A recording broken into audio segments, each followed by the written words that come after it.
தமிழக அமைச்சரவை இரண்டாவது முறையாக விரிவாக்கம் செய்யப்பட்டு அமைச்சர்களின் எண்ணிக்கை 35ஆக உயர்ந்தது.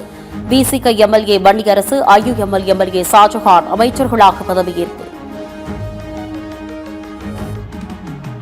அசன்சா முகமது யாசின் ஷாஜஹான் என்னும் நான் தமிழ்நாட்டு அரசின் அமைச்சராக உண்மையாகவும் உளச்சான்றின்படியும் நேர்மையானதாக செய்வேன் என்றும் உளமாற உறுதியேற்கிறேன்.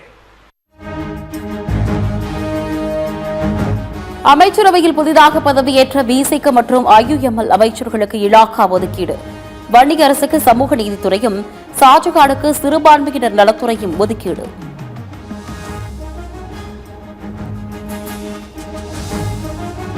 ஆட்சியில் பங்கு என்பது வெறும் வார்த்தை ஜாலம் அல்ல. கூட்டணி கட்சிகளுக்கு ஆட்சியில் பங்கு தந்தது தமிழ்நாட்டின் எதிர்கால அரசியல் பாதையை மாற்றியமைக்கும் ஒரு புரட்சிகரமான நிகழ்வு என தவேக ஐடி விங் எக்ஸ் தளத்தில் பதிவு. விஜய் அமைச்சரவையில் பங்கேற்ற விடுதலை சிறுத்தைகள் ஐயுஎம்எல் குறித்து கடும் விமர்சனங்களை முன்வைத்தது திமுக எம்பி ஆர் ராசா கண்டனம்.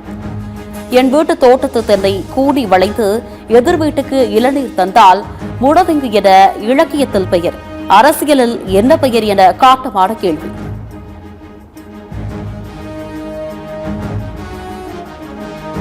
அமைதியாய் கடப்பது அநாகரிகம் தவிர்க்கவே என விசிக பொருளாளர் எஸ் பாலாஜி ஆர் ராசாவுக்கு பதிலடி.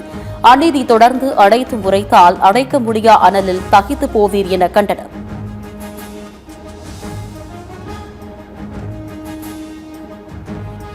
தமிழ்நாட்டில் காலியாக உள்ள மாநிலங்களவை பதவிக்கு ஜூன் 18ஆம் தேதி இடைத்தேர்தல்.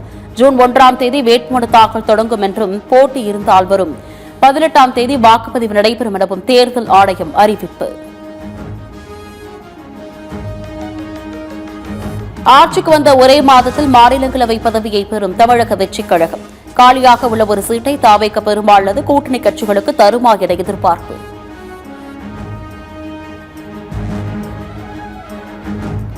மக்கள் பிரதிநிதி அல்லாத தவேகவினர் ஆய்வில் ஈடுபடக்கூடாது, அரசு சார்ந்த விவகாரங்களில் தலையிடக்கூடாது என அமைச்சர் என் ஆனந்த் எச்சரிக்கை.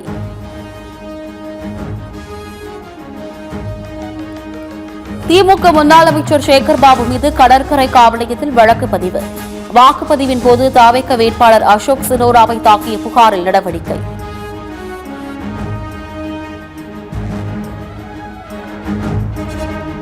சென்னை ராயபுரத்தில் திருமண மோசடி தொடர்பான போராட்டத்தில் சமூக ஆர்வலர் மீது ஆய்வாளர் கொடூர தாக்குதல் நடத்திய சம்பவம். ஆய்வாளர் சிதம்பர பாரதி காத்திருப்பு பட்டியலுக்கு மாற்றம்.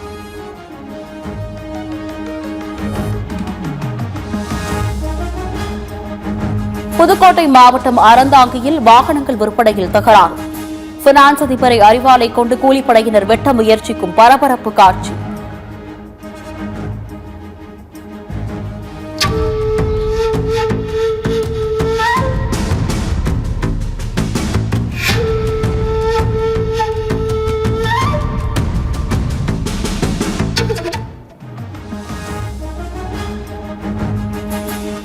ஆபரண தங்கம் விலை சவரனுக்கு 240 ரூபாய் குறைந்தது. 1 கிராம் 14,780 ரூபாய்க்கும், 1 சவரன் 1,18,240 ரூபாய்க்கும் விற்பனை.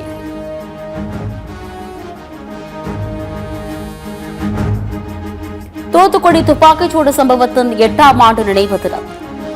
உரிமைகளுக்காக போராடி உயிர் தியாகம் செய்த 13 போராளிகளுக்கு பல்வேறு தரப்பினர் கண்ணீர் அஞ்சலி.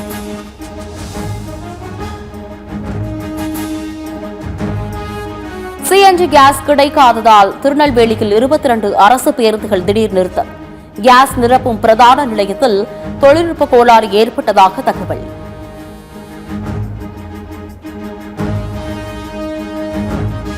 அரபிக்கடல், வங்கக்கடலில் அடுத்தடுத்து 2 குறைந்த காற்றழுத்த தாழ்வு பகுதி உருவாக வாய்ப்பு. நாளை மறுநாள் அரபிக்கடலிலும் வரும் 29ஆம் தேதி வங்கக்கடலிலும் உருவாகும் என வானிலை ஆய்வு மையம் கணிப்பு.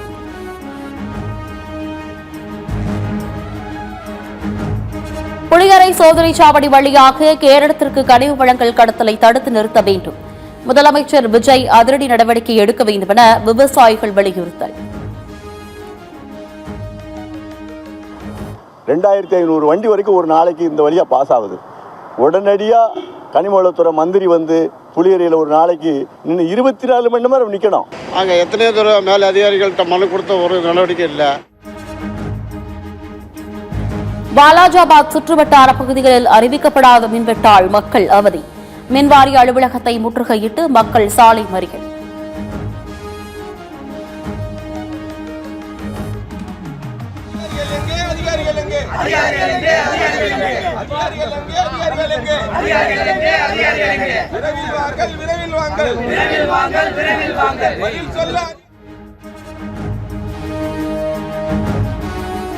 சென்னை மதுரவாயிலில் வெவ்வேறு பகுதிகளில் அடுத்தடுத்து மின்வெட்டு.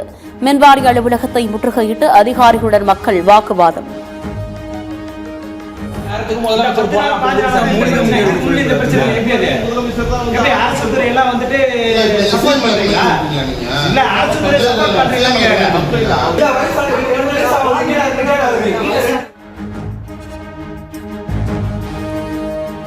மேட்டூர் காவிரியில் பச்சை நிறம் படர்ந்த தண்ணீரில் கடும் துர்நாற்றம். பச்சை நிற படலத்தை அகற்றும் பணி தொடங்கியது. தண்ணீர் மாதிரி ஆய்வுக்கு அனுப்பி வைப்பு.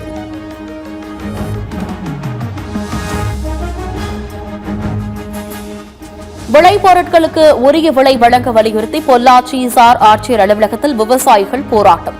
இடைத்தரகர்கள் சிண்டிகேட் அமைத்து பாகற்காய்களை அடிமாட்டு விலை கொள்முதல் செய்வதாக வேதனை.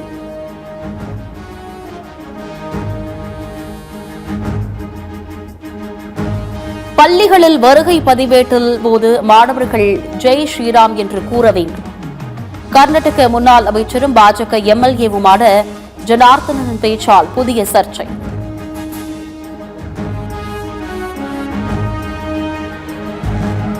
மகேந்திர சிங் தோனி ஓய்வு குறித்து அடுத்த ஆண்டுதான் தெரியவரும். சென்னை சூப்பர் கிங்ஸ் அணி கேப்டன் ருத்துராஜ் தகவல்.